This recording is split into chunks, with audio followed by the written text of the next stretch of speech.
todo louvor em nome de Jesus. Quem pode dar glória a Deus? Quem pode dar glória a Deus? Amém? Irmãos, a palavra de Deus está dizendo aqui para nós que o Senhor Jesus, ele foi levado pelo Espírito ao deserto para ser tentado. Amém? E o que eu quero chamar a sua atenção aqui nessa noite?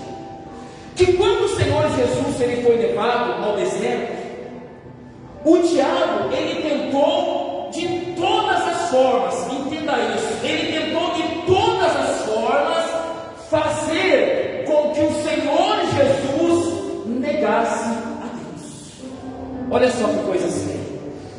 E a palavra vai dizer mais que, não contente com isso, ele pegou o Senhor e levou ao alto monte e mostrou todas as glórias, todas as riquezas dessa terra e disse assim: se prostrares diante de mim, tudo isso eu vou te dar.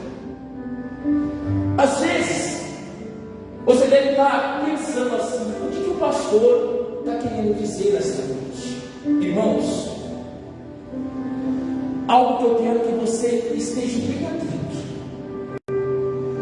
O diabo, o inimigo das nossas almas, ele vai fazer de tudo para tentar tirar a tua comunhão com Deus.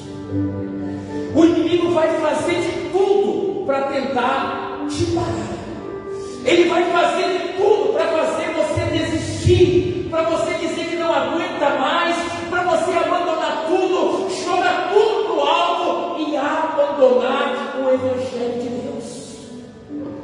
Se você perceber, irmãos, o quanto que ele tentou Jesus, o quanto que ele ofereceu coisas, o quanto que ele queria fazer com que Jesus negasse a Deus, e essa é a intenção do inimigo na nossa vida, é fazer com que eu e você venhamos a negar a Deus, ou seja, a negar a nossa fé, a não acreditar mais nas promessas de Deus para nossas vidas. Irmãos, o que o Senhor Jesus ele fez? O inimigo ele usava a própria palavra, mas Jesus combatia ele com o quê? Com a palavra de Deus. Ser tentado é pecado? Ser tentado é pecado? Não é pecado ser tentado. Não é pecado. O que é ser tentado? É uma tentativa do inimigo de entrar na nossa o quê? Na nossa o quê? Vida. O que o diabo estava fazendo com Jesus? Tentando Jesus. Ele estava oferecendo coisas ao Senhor Jesus. Ele estava tentando seduzir o Senhor Jesus. E é isso que o inimigo faz com a gente. Ele tenta nos seduzir. Ele tenta mostrar coisas para nós, para que nós venhamos a cair na cilada dele, irmãos. Então o inimigo a todo momento ele tenta, ele oferece coisas. Então a tentação ela não é pecado. O que é pecado é você cair nas armadilhas, cair nas ciladas do inimigo. Veja que o Senhor Jesus estava sendo tentado aqui. Por isso eu estou chamando a tua atenção nessa noite. Abra os teus olhos com aquilo que o diabo tem oferecido para você. Abra os teus olhos com aquilo que o inimigo tem mostrado para você. Não se deixe levar pela sedução do inimigo. Não se deixe levar pelas ofertas do diabo na tua vida. O que a palavra de Deus ela diz? Resistir ao diabo e ele resistir ao diabo e ele fugirá de nós. Então somos nós que temos que resistir às ofertas do diabo. Somos nós que temos que rejeitar o prato, o banquete que o inimigo oferece para nós, irmãos. Você precisa, em nome de Jesus, entender isso. Que Deus, Ele tem bênçãos grandiosas para ser derramadas sobre nossas vidas. Quem quer na bênção de Deus aqui? Diga assim: eu creio. Diga: eu creio nas bênçãos de Deus sobre a minha vida. E você acha que o inimigo não sabe que você crê? Então qual é a intenção dele? Tirar isso de você, tirar isso de mim. Por isso que às vezes nós somos tão tentados. O inimigo se levanta tanto, porque ele sabe que as promessas, as bênçãos de Deus são grandes sobre a tua vida. Diga aleluia. Ele sabe que Deus tem preparado, é grandioso para a tua vida. Diga glória a Deus. Deus tem bênçãos grandiosas para nós, irmãos. Você imagina se o Senhor Jesus tivesse caído na armadilha do inimigo? O que não teria acontecido? Jesus não teria ido à cruz do Calvário. E se Jesus não fosse à cruz do Calvário, o que seria de nós? Porque a palavra vai dizer que foi o sangue derramado do Senhor Jesus na cruz que nos purificou de todo pecado e de todo o quê? Injustiça, irmãos. A palavra vai dizer que foi pelas suas pisaduras que nós fomos o quê? Sarados, curados. Ou seja, as bênçãos de Deus estão colocadas sobre as nossas vidas. As bênçãos de Deus estão colocadas sobre a tua vida. Mas se você não abrir os teus olhos, o inimigo vai fazer de tudo para te impedir. O inimigo vai fazer de tudo para te parar. Irmãos, veja só. Jesus foi levado em espírito. E a palavra diz que depois de ter jejuado 40 dias e 40 noites, vai dizer que teve fome. Sabe em que momento o inimigo se aproximou de Jesus? Depois de ter jejuado 40 dias e 40 noites, quando Jesus começou a ter fome. Sabe aonde o diabo trabalha na nossa vida? Na nossa fraqueza.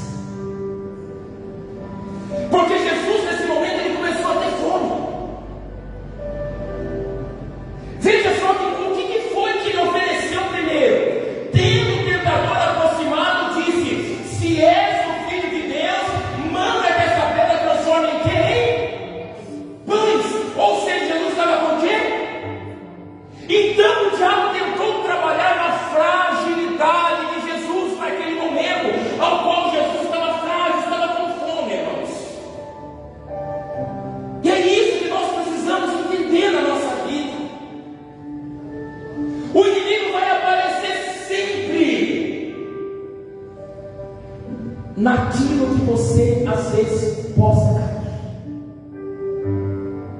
naquilo que ele pode te influenciar, naquilo que ele pode te contaminar. Mas Jesus se levanta e diz assim: mas está escrito, não só de pão viverá o homem, mas de toda a palavra que procede da boca de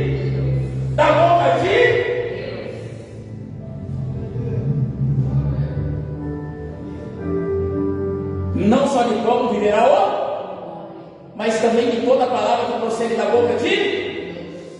Por que o inimigo não quer que você venha para a igreja?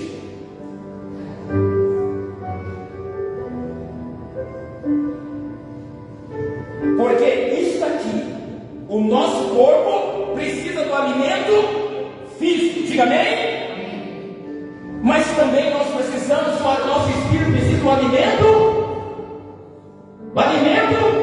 espiritual, que é a palavra de Deus. Por isso, irmãos, que durante o culto dá vontade de ir embora. Por isso que durante o culto, dia de culto, dá vontade de ficar na casa, dá vontade de ficar lá assistindo a televisão, preso no celular, porque o inimigo não quer que você ouça a palavra de Deus. O que Jesus ele diz? Que ele é o pão vivo que desceu do... Diga, Jesus é o pão vivo que desceu do... Você acha que ninguém quer que você se alimente de Jesus?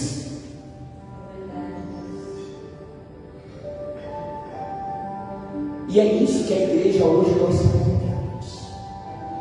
Quando eu falo igreja, eu falo o evangelho em geral. As pessoas não estão entendendo. como o inimigo, o diabo, tem trabalhado na vida delas. Como o diabo tem arrumado meios, coisas para trabalhar na vida dela. E ela tem caído nas armadilhas do diabo. Mas eu vou dizer para você, aquele que está firme na palavra, ele não se deixa levar pelas armadilhas do diabo. Quando você se firma, quando você se alimenta da palavra, o inimigo não consegue tocar na tua vida. Jesus, por mais que ele estava com fome, Jesus estava firmado na palavra de Deus. O inimigo vinha, ele combatia na palavra de Deus, ou seja, o inimigo não conseguiu contaminar o coração de Jesus.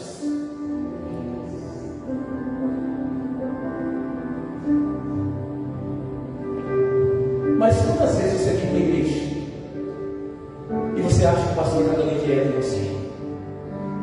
Você acha que o pastor está pegando no seu tempo? O inimigo está pegando no seu coração? Seja sincero. Quem aqui já confessou?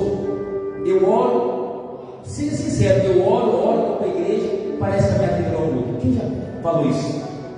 Levanta a mão.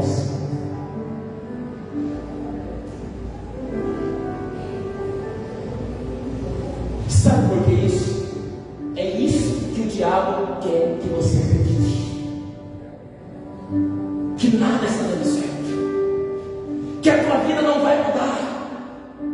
Sabe em que outra área o inimigo trabalha? Lembra como você era antes? Diga assim, lembra. Lembra como você é agora? Ele faz você esquecer da onde Deus te tirou. E com isso ele faz você entender que nada aconteceu na tua vida. Olha a estratégia do diabo. Mas se você parar a olhar, você vai ver o quanto Deus já te abençoou, o quanto Deus já mudou a tua história, a tua vida. Você vai começar a perceber isso. Meu Deus, glórias a Deus, toda honra, toda glória será ao Senhor, porque o Senhor já fez maravilhas na minha vida.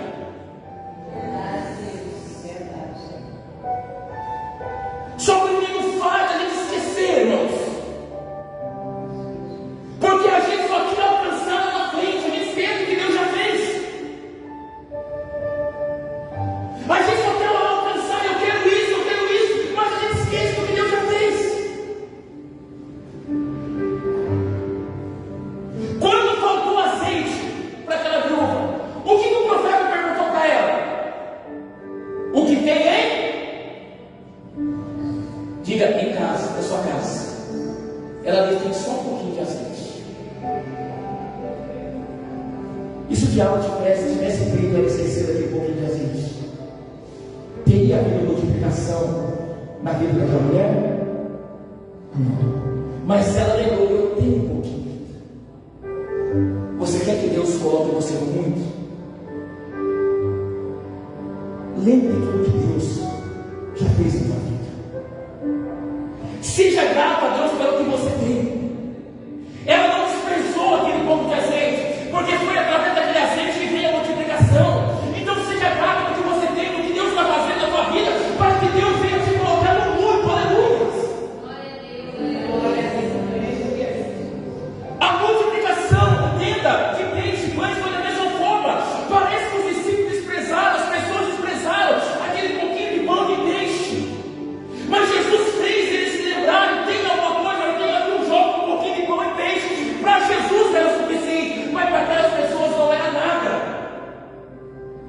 Mas foi através daquele pão e daquele peixe que houve a multiplicação. Diga glória a Deus. Só que o diabo, ele quer que você esqueça disso. Ele quer que você esqueça da onde Deus tirou, o que Deus já fez na tua vida. Eu quero dizer que Deus tem mais para fazer na tua vida. Não se deixe levar pelas mentiras do diabo.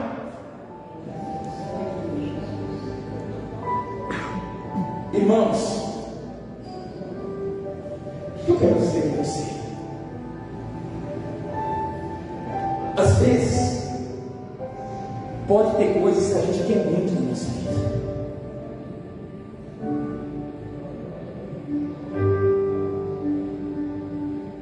Só que aquilo às vezes não agrada a Deus.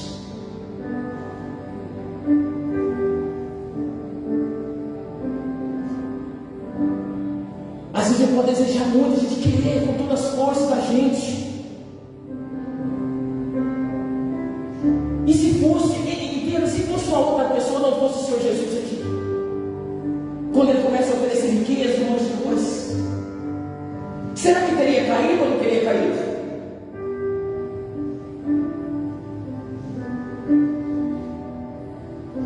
Só que a gente pode querer, mas às vezes pode ser coisa que pode desagradar a Deus. Então a gente precisa aprender a resistir, para que o diabo venha fugir de nós, irmãos, para que o inimigo venha partir retirado. Olha só que interessante aqui, Apocalipse capítulo 3. Vamos para Apocalipse capítulo 3 em nome de Jesus. Apocalipse capítulo 3 em nome de Jesus.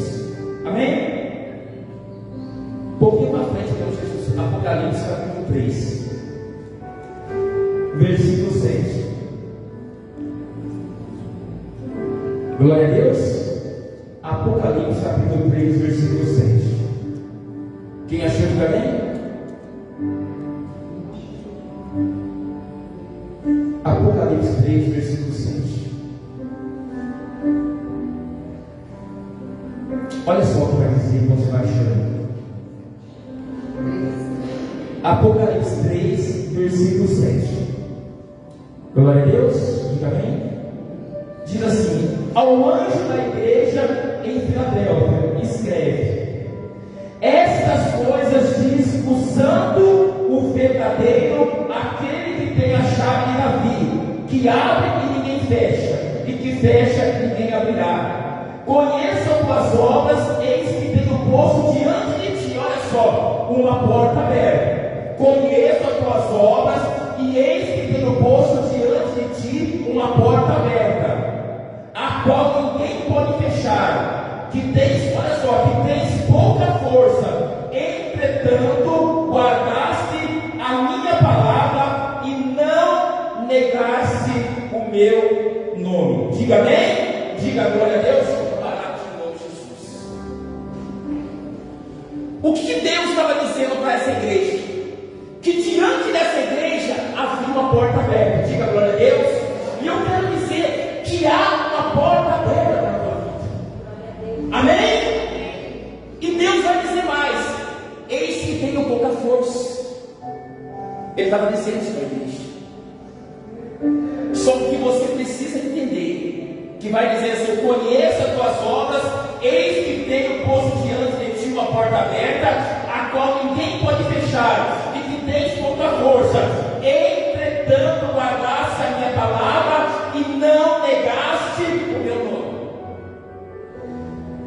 Por mais que essa igreja aos olhos humanos tinha pouca força, mas era uma igreja que era exclusivamente dependente de Cristo. Diga glória a Deus.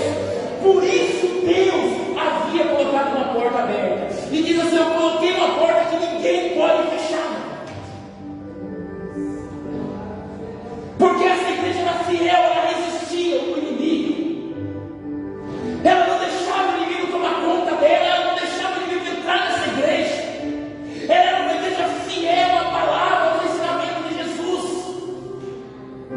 Irmãos, e quando nós somos fiéis, quando nós colocamos o nosso coração, pode ter certeza que aquilo que Deus vai fazer na tua vida, ninguém pode tirar de você. Ninguém pode impedir, porque não foi o homem que deu a você, mas foi o Senhor Jesus. Eu não sei o que você tem enfrentado, o que você tem passado, mas resista. Resista. Se você sabe que não agrada a Deus, resista, abandona. Só a tentação não é pecado, mas se você cair nela, se torna pecado. Jesus estava ali, mas ele não caiu. Mesmo no momento ele faz lembrar, irmãos, essa história, presta atenção. Essa história que as pessoas dizem aí, a carne é fraca, isso aí é desculpa para quem vai pecar. Porque a carne pode ser fraca, mas a Bíblia diz que o Espírito é o quê? É forte.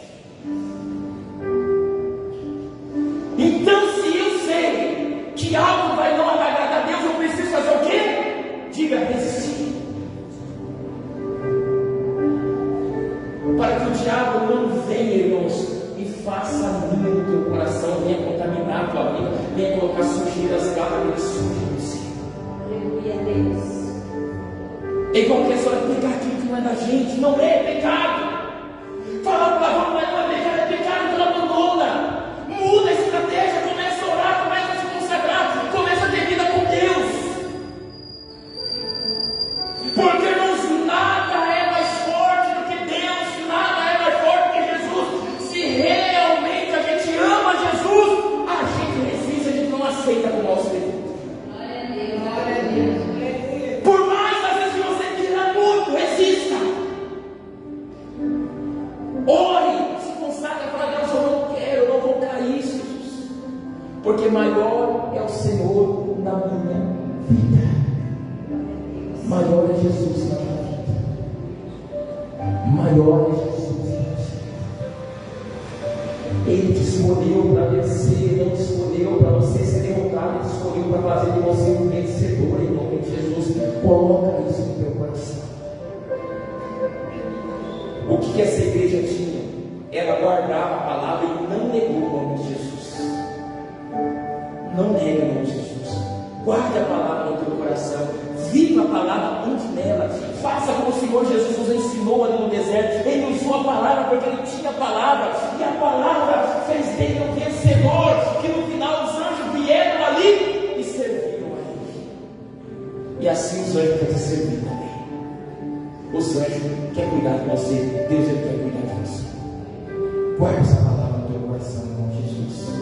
E seja um vencedor para a honra e para a glória do nome de Jesus. Amém? Aplauda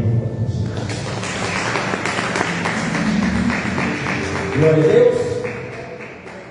Quem entendeu essa palavra, diga amém. Diga glória a Deus. Amém. Vamos em nome de Jesus agora partir para a segunda parte com Jesus.